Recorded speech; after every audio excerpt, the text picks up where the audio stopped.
Hello, my beautiful people. Welcome to Docentes DigitalesTV.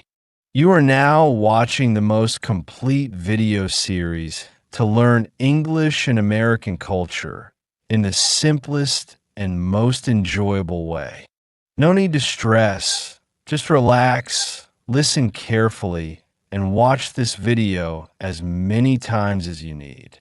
That's the key to learning naturally and without effort. In today's video, we're going to explore one of the most iconic and rebellious subcultures in American history, skateboarding. It's not just a sport. It's a lifestyle, a movement, and a powerful form of self-expression.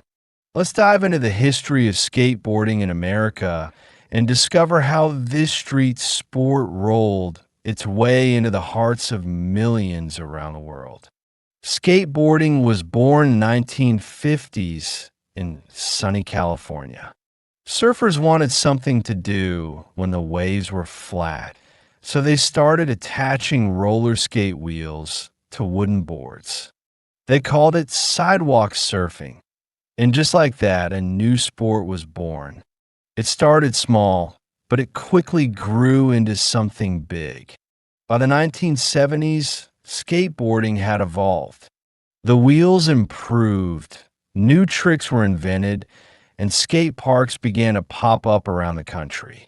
During this time, a group known as the Z-Boys, a legendary crew from Dogtown in Venice, California, changed everything. They brought an aggressive and stylish approach to skateboarding, turning empty swimming pools into arenas for vertical skating and revolutionizing the sport forever. But skateboarding hasn't always had an easy ride. In the 1980s, many cities banned skateboarding in public places, and many skate parks shut down. Still, the culture didn't die. It moved to the streets.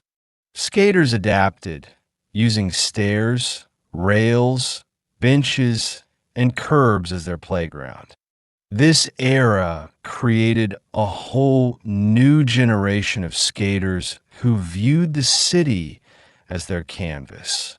Then came the 1990s and 2000s, when skateboarding exploded in popularity thanks to events like the X Games and video games like Tony Hawk's Pro Skater. Suddenly, skateboarding was everywhere, on TV, in movies, in fashion, and it became a symbol of creativity, freedom, and nonconformity. In recent years, skateboarding has gained even more respect. It was included in the Olympic Games for the first time in 2021, showing that what began as a counterculture is now a recognized sport around the world.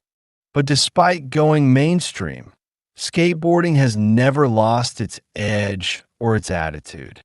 Thank you so much for staying until the end of this video. If you enjoyed learning about the history of skateboarding in America, don't forget to subscribe to Docentes DigitalesTV so you don't miss the feedback video.